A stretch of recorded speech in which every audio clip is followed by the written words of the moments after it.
Now, did I say pooping was the enemy? My mistake. It doesn't even come close to showering, guys. At least you can actually take a shit anywhere. But what about taking a shower? Well, I still sometimes struggle with shower nowadays, even though I figured out many ways to avoid staying too many days without it.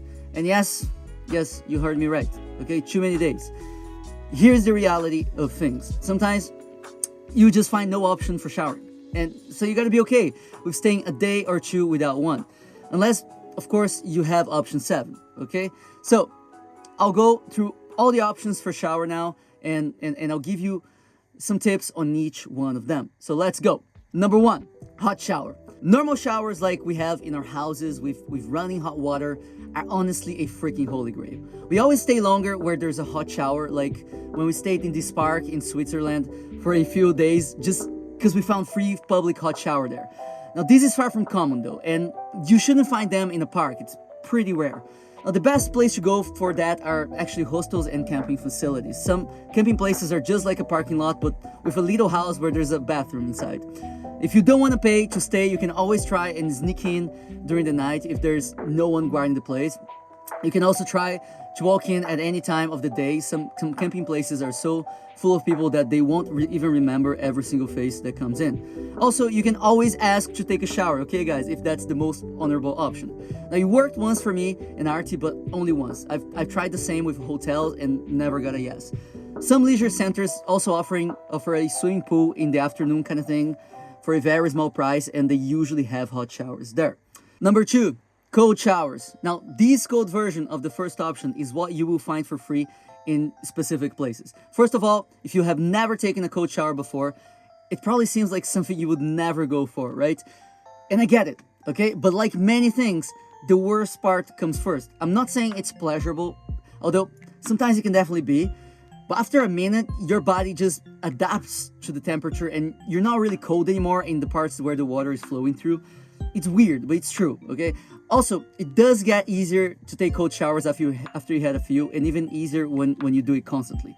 And even though I've never really got to the point where I think that they are better than hot ones, weirdly, they do have their moments. Anyways, what places can you go for? Places where people swim are a great start, like a lake or a beach. Sometimes they have showers there.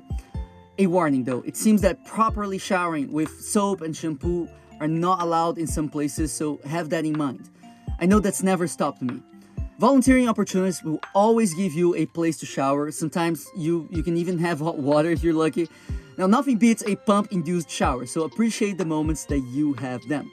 Lastly, if you have to shower outside with people watching, use a bikini or shorts. It should still be fine to clean all the parts with them in the way, okay? Number 3, portable showers. This is something pretty cool. It's like a bag that you can buy in Decathlon or some other camping stores. There are many different sizes, I think, but I've only seen the 10 liter and the 20 liter options. Whenever you have the opportunity to find reasonable, clean running water, you can fill up your portable friend and leave it in the sun to warm up for a few hours before you shower. They're black, so they absorb most of the heat. When we are in a camping or have access to an outside source of energy, we do not use the sun for heating it up anymore though. What we use is an electric heater, which for reasons that I'll be explaining more in a future video, is too powerful to connect to our own electric system. But when we can do this, it's just so much quicker to heat up the water, you know, and in a way they actually get hot, sometimes too hot, which is good. So keep that in mind as well. Now, portable showering isn't an option I love because it takes quite a while to shower as the water pressure isn't the best. Now, if you want to increase the pressure in it though, make sure you buy the 20 liter bag and always fill it up to the top before a shower. Physically speaking, the more water you have in the bag, the faster you will be its flow. Also, whenever you're showering, bring the shower hose as low as you can. The lower it is from the top of the bag, the faster the flow of the water is going to be. It can be quite uncomfortable to shower everywhere with this, but it's a great option if you haven't showered in 2-3 days, you know, or even more. Number 4, lake showers. In the summer, this is my go-to option every single time. Unless I can take a hot shower, of course, but yeah, that rarely happens. There are many lakes everywhere in Europe, small ones, big ones. I figured from showering in more than 50 lakes that most of them have a showerable spot. Some are easier to find and some are hard. And showerable spots, by the way, are places with either rock or sand where there are no plants. You can dive in and out without worrying about branches and leaves. Also, make sure that there are no dangerous animals where you're showering, okay? Which should be safe in most European countries. I'm stressing these because I am pretty scared that I will be showering in a lake one day and then I'll see a fucking crocodile. It's one of my deep, dark fears, and if I'm being honest. Now, here's the thing. I love showering in a lake because even though it can be pretty cold sometimes, it's also so quick to wash everything out. The temperature is a variable that goes hand in hand with my enjoyment showering in a lake. During summer, it's awesome, but during autumn or the beginning of winter, it's more like a challenge every single time. It's still doable though, but you really gotta work on your willpower on this one. During the actual winter, especially in a cold country, it's impossible for me. It's a no-go sort of option for sure. The temperature gets so low that it actually hurts like a motherfucker to shower in a lake.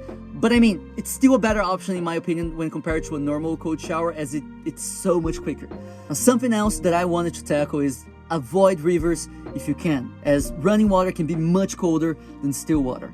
I went showering during summer in a Spanish river, and even though the temperature outside was around 40 degrees Celsius, the water was still freezing. It was crazy. Now, if you are worried about polluting the environment, then you can get yourself some bio-friendly products. They are out there, okay? Now, even though they can be so much more expensive and harder to find than normal ones. I use a normal soap, okay? And I don't think that I'm hurting the planet that much, but I do not use shampoos when I'm in a lake. It just seems too artificial for the environment. Now, it's up to you to decide, okay? And it's up to me to present you with the options. Speaking of options, let's move on. Number 5, tap showers. I have only done this once, so I can't really help you to know the places where you can find taps for that. I know you can find them in the cemetery, but you probably don't want to take a shower there, right? Now, public toilets are an option. You can just use its tap for a shower. To be honest, I hate this option. It's pretty messy and difficult depending on the location of the tap. But it's up to you. I mean, Jada doesn't seem to dislike them as much, and she can make a much smaller pool of water than I can. Number 6, wet wipes. The amazing soapy shit has so many uses, and this is one of them. Now, using wet wipes all over your body doesn't actually replace a proper shower, but it does wash your skin and give you the sensation of being clean. Now, the hair is the hardest part, but it's not really hard per se. You just need to focus really good on washing the roots as well. Now, here's a rule of thumb. The more soapy shit that you use in your hair, the cleaner it's gonna feel. And it fucking works. When the douche took her first soapy shower, she was initially skeptical, but was actually impressed with the results. Number 7, van bathroom. As I've mentioned before in the previous video, I will be teaching you in other online courses how to build your own bathroom inside the van, where you can take as many showers as you want, whenever you want, and with whatever temperature that you prefer. Of course, the more that you shower, the more frequently you will need to refuel your water tank and your LPG gas for heating. When my course comes out, I'll be teaching you step by step how to build your bathroom, taking nothing for granted and assuming that you know nothing about van conversion. And I doubt that there's anything out there with such attention to detail, okay? Now I know this was a longer video than usual, but shower is so important that I wanted to share everything that I knew about it, and hopefully it will help you out as well. So I'll see you in the next video.